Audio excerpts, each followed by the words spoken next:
반갑습니다, 여러분.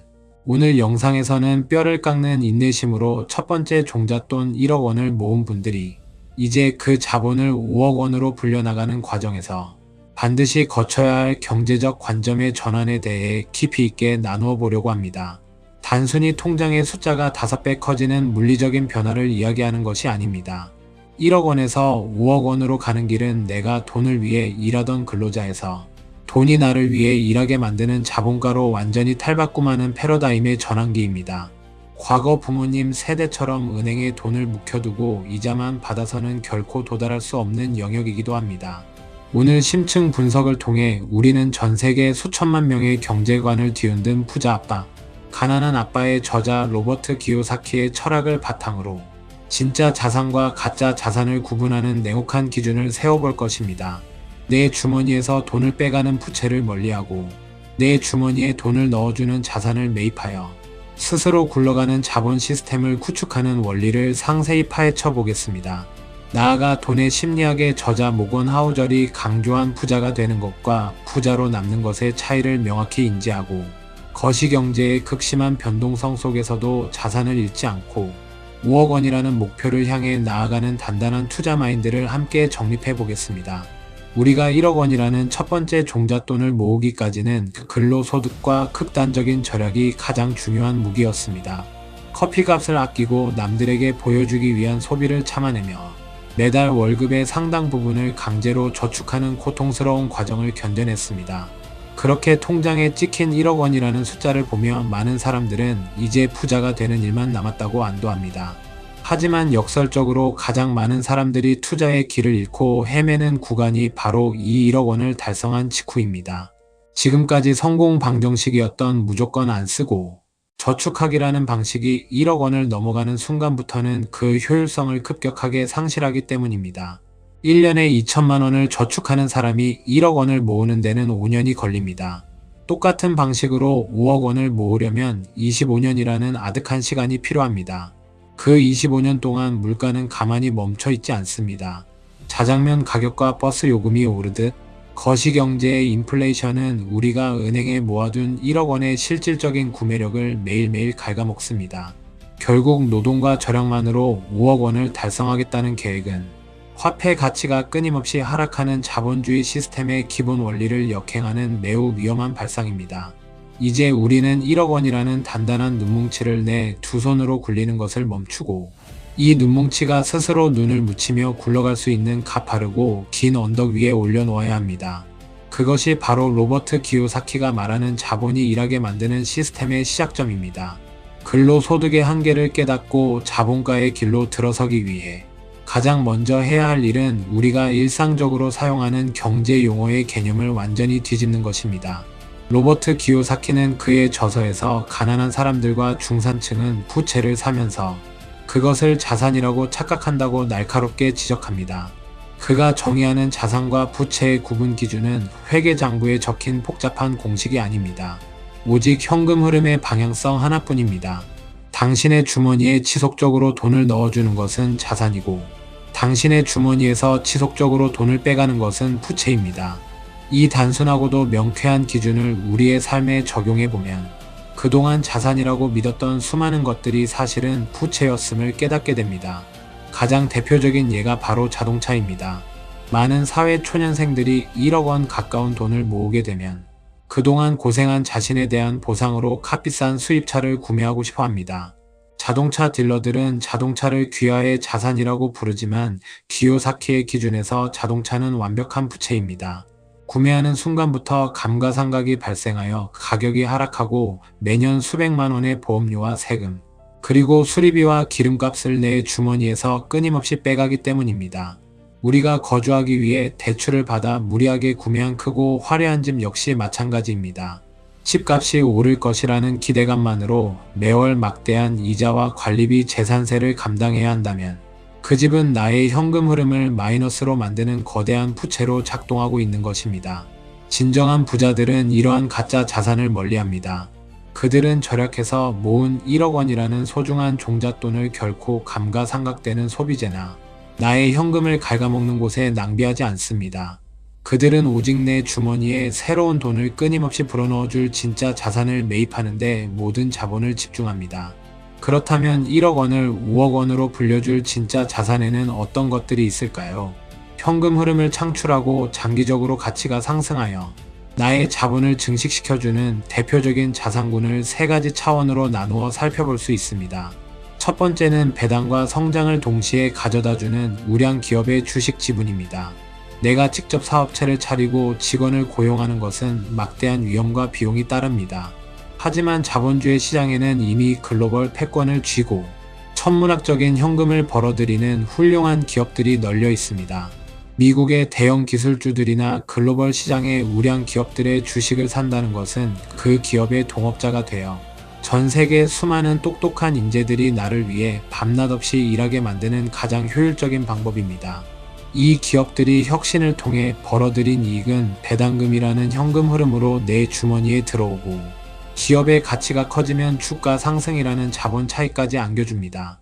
두 번째는 인플레이션을 방어하고 장기적인 토지 가치가 우상향하는 핵심 입지의 부동산입니다. 여기서 말하는 부동산은 단순히 내가 깔고 앉아 돈을 소비하는 집이 아닙니다.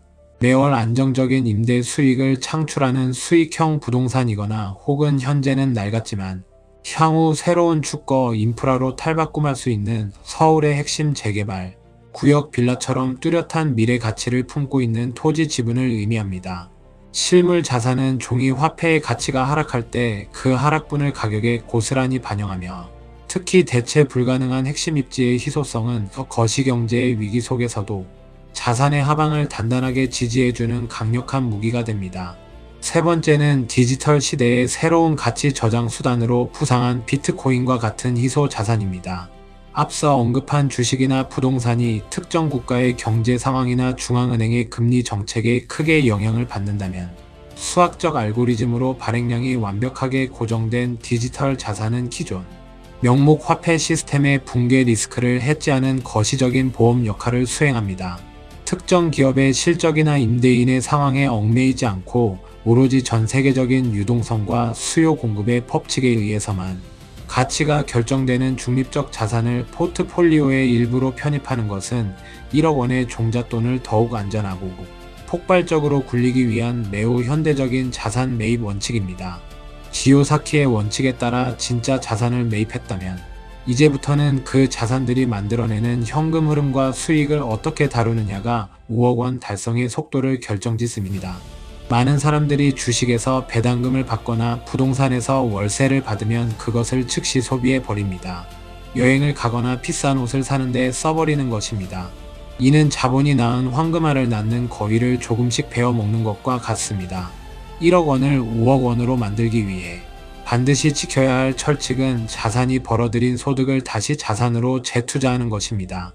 우량 주식에서 나온 배당금으로 다시 그 주식을 사 모으고 부동산의 월세를 모아 또 다른 소규모 투자처나 희소성 있는 디지털 자산의 지분을 늘려가는 데 사용해야 합니다. 내가 노동으로 번 돈에 자산이 스스로 벌어들인 돈이 합쳐져서 다시 새로운 자산을 사들이는 구조가 완성될 때 비로소 진정한 의미의 복리 시스템이 작동하기 시작합니다. 이 과정이 처음 몇 년간은 매우 느리고 답답하게 느껴질 수 있습니다. 재투자를 해도 자산의 크기가 눈에 띄게 커지는 것 같지 않고 오히려 시장이 하락하면 원금이 손실되는 고통을 겪기도 합니다. 하지만 이러한 재투자의 톱니바퀴가 5년, 10년 맞물려 돌아가게 되면 어느 순간 자본의 성장 속도가 나의 노동소득을 추월하는 폭발적인 변곡점을 맞이하게 됩니다. 내가 잠을 자는 동안에도, 내가 여행을 떠나 있는 동안에도 내가 구축해둔 주식과 부동산, 그리고 디지털 네트워크의 지분들은 쉬지 않고 가치를 창출하며 1억 원의 눈덩이를 2억 원, 3억 원, 그리고 5억 원으로 무섭게 불려나갑니다. 이것이 바로 로버트 기요사키가 강조하는 돈이 나를 위해 일하게 만드는 자본 시스템의 완성입니다. 자산을 매입하고 재투자하는 시스템을 머리로는 이해하더라도 현실의 투자 세계에서 1억 원을 5억 원으로 무사히 불려나가는 사람은 극소수에 불과합니다. 그 이유는 자산시장이 언제나 평온하게 우상향하지 않기 때문입니다. 거시경제의 위기, 금리의 급등, 전염병의 창궐과 같은 예기치 못한 악재들이 수시로 찾아와 자산의 가격을 반토막 내고 투자자들을 공포로 몰아넣습니다. 여기서 우리는 돈의 심리학 저자 모건 하우절의 뼈아픈 조언을 가슴에 새겨야 합니다. 그는 부자가 되는 것과 부자로 남는 것은 전혀 다른 능력을 요구한다고 말합니다. 부자가 되기 위해서는 리스크를 감수하고 낙관주의를 가지며 용기를 내어 자산을 매입해야 합니다.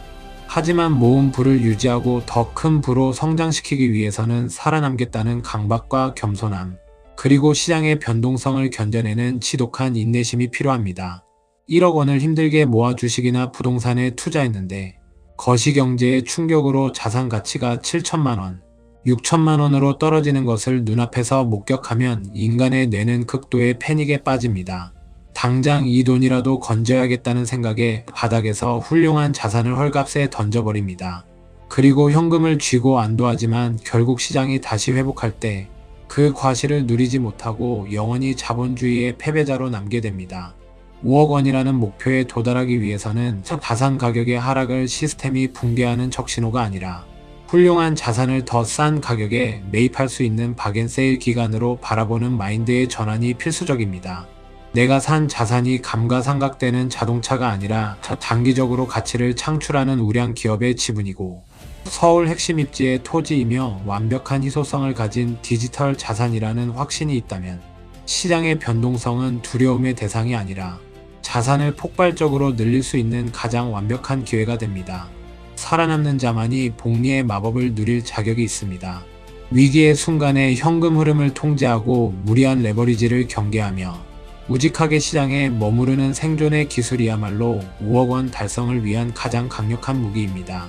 여러분, 오늘 우리는 절약으로 모은 1억 원의 종잣돈을 5억 원으로 불려나가는 길고도 험난한 여정에 대해 이야기 나누어 보았습니다. 1억 원에서 5억 원으로 가는 길은 단순히 투자 스킬이나 운으로 도달할 수 있는 길이 아닙니다.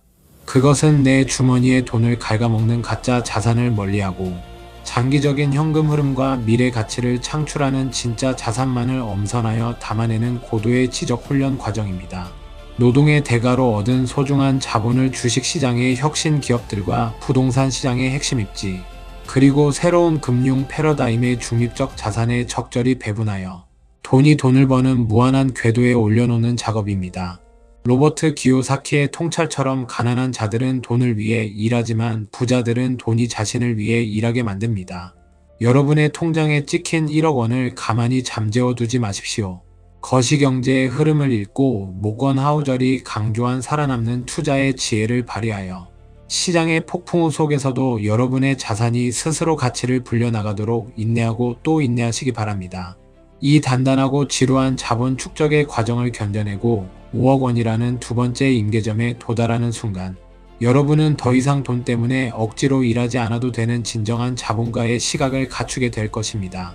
여러분의 소중한 종잣돈이 거대한 부의 시스템으로 완성되는 그날을 진심으로 응원합니다. 오늘 내용이 도움이 되셨다면 구독과 좋아요를 부탁드립니다.